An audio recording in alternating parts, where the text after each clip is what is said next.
युक्ताहारविहारस्य युक्तचेष्टस्य कर्मसु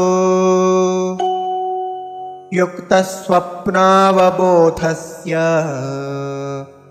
योगो भवति दुःखः।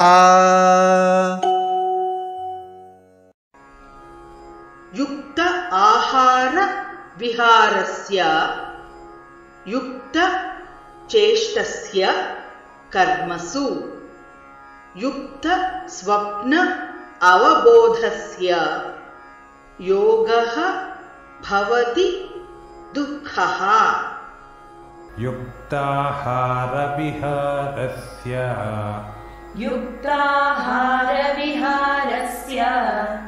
युक्तचेष्टस्य कर्मसु युक्तस्वप्नावबोधस्य योगो भवति दुःखः।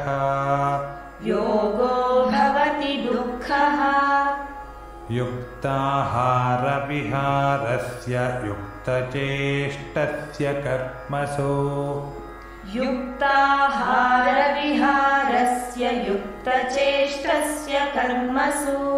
युक्तस्वप्नावबोधस्य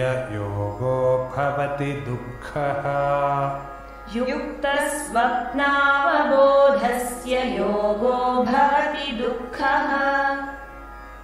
युक्ताहारविहारस्य युक्तचेष्टस्य कर्मसु युक्तस्वप्नावबोधस्य योगो भवति दुःखः।